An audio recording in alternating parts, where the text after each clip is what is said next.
Hello everyone, I'm Salar from the Classic Lit Club and I welcome you to today's video.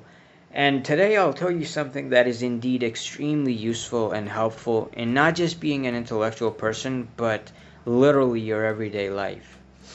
And it isn't something that you need to learn per se, but something that you need to be aware of. So if you actually go through the video and concentrate, hopefully it'll really have a very big impact. I know I'm asking some things and seeing that this video might actually be a bit long, but I guarantee you will learn something more useful. And if you have any problem with a concentration spam, then a good way to increase it is by putting your phone to the side and just listening instead of watching.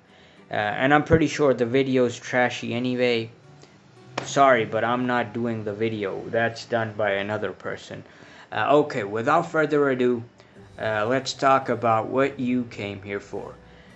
So I personally learned about cognitive biases because I felt there were many times in my life, every single day, where I'd face a decision-making situation and I'd be very indecisive.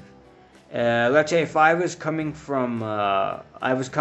home, I was going to my home from practice, and a friend would ask which road we should take, both being almost the same. I'd often do like an and then say something neutral like, I don't know, whichever. And this is human nature. We don't wish to take responsibility of things that don't hold much significance.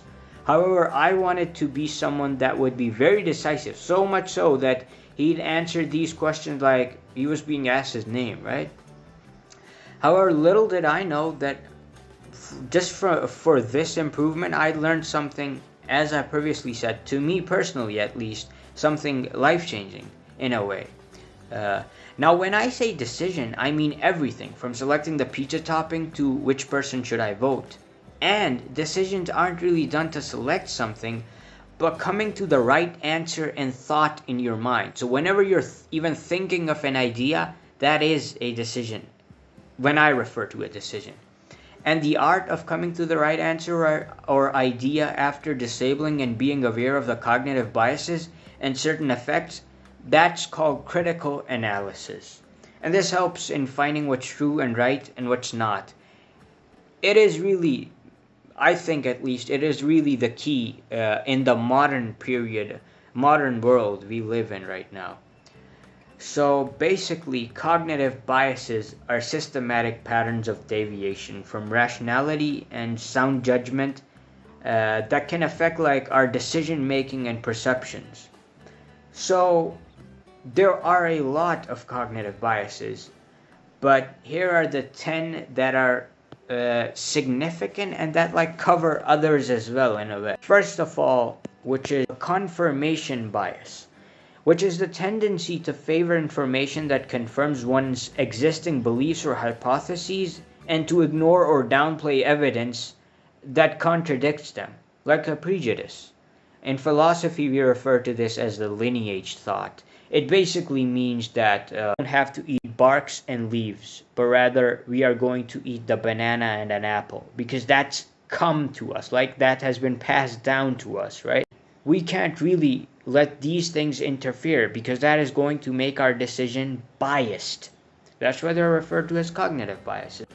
Then there's the availability heuristic, which is basically relying on immediate examples that come to mind easily when making judgments or decisions rather than considering all available information.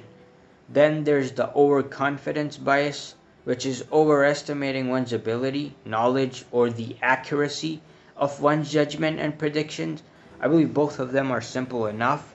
Then there's the bandwagon effect, the belief that the popularity of an idea or belief makes it more likely to be true. Recency bias, giving more weight to the recent event or information while ignoring or forgetting the older information.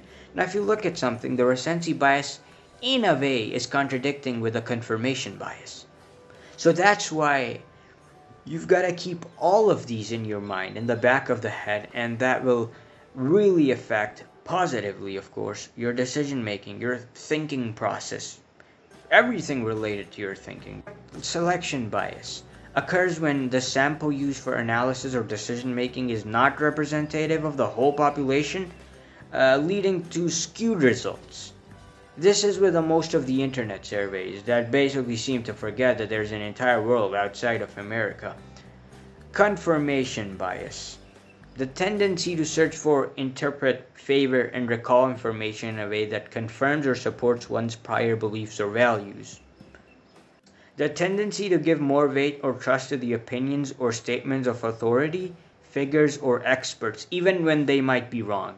Now, the fact that that guy is an expert, you can't totally ignore that and just look at what he's saying. That has a little bit of weight, but that little bit of weight should remain little and not really become something that if he's an expert, yep, he's right. And if he's an expert, what he says will speak of that. Social desirability bias. The inclination to give socially acceptable answers or conform to social norms, leading to bias in survey responses or self-reporting, right? Lastly, which is personally my favorite, because most intellectual people and people who are actually trying to be good and right make this bias. It's the critic's bias.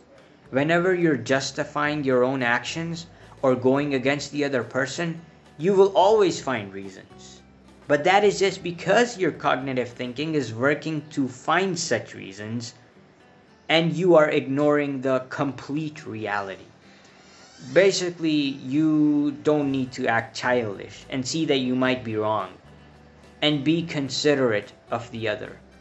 It can also be referred to as essay, and I know most of you probably have forgotten already, but the point is, whenever you're about to make a decision or a judgmental idea, what I'm referring to as a decision, whether in thought or action, just critically analyze. Don't be biased towards one side. Be open-minded, take your time, and most of all, come to the answer that is in the mid of the both. MSA Van Estrella said, the best decision is the one that takes the most time. It takes the most time and feels just slightly correct. This refers to how everything has been taken into perspective, because it's only a fool who thinks once and comes up with an answer or starts supporting a person or a cause. The wise often doubt their judgment till the very last point, and even after they've made it, because that in itself is sincerity. I thank everybody, if everybody, which I'm pretty sure many people left. I know it probably wasn't a good one. It was boring, it was bad, or whatever. I'm improving myself, and but thanks for sticking if you did, and I'm grateful. And I hope you do apply all this in your real life, because that's when you really understand and engrave it in your subconscious. I'd appreciate if you subscribe. If you don't wanna, don't worry about it. Leave your thoughts, and I will see you in the next one, inshallah ta'ala.